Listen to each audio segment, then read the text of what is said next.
د دهمین سالوگره کوچا داوی آرژن آری دا مالبات و حسکریوی لبرسر آرژن آری جویان. بشترین مراسمه بخواندن هلبست و برهمین آری آرژن آری لسرگوروی ببیرانین. برینه تو بخیر بی. افپل یه دارا برونه.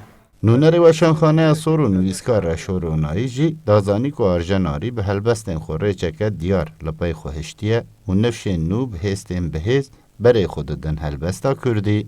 آرژن آری هم دواره اوینداریه ده و هم جی دواره نتوه پروریه ده گلکی هستکی بقوت دا ما خوینرین کرده. جبر هنده هم قطویش بیر نکن و می قطویش بیر نکن. وکو از هرگاه بیجم خواستیا کو خوشک آرژن آری نجدا آکای جرادگینه که رحمت آرژن آری تناو مالبات دا والا یکا مزن هشتیه و دیسا بهستن بهست که ویش بوان وک شیرت هشتیه لبر ایشا نبوی نوی برخواددن.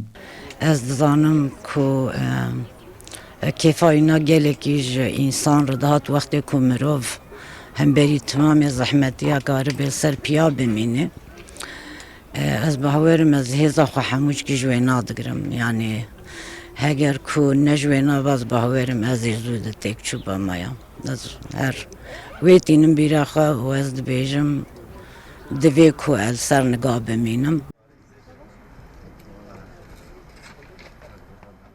د مراسم بیرانین آرژن آری دا وشانخانه سور انتولوژی هلبستا باکورج بو بشتران بلاف کر و بشتران دو دم جمیر بخواندنا هلبستان هلبستوان نافدار آرژن آری ببیرانین.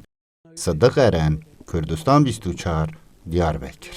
کی نگو آخ و نچو کی نبو آخ و نچو فلک دل خو خوش نکه آرژن دل بداخ نچو.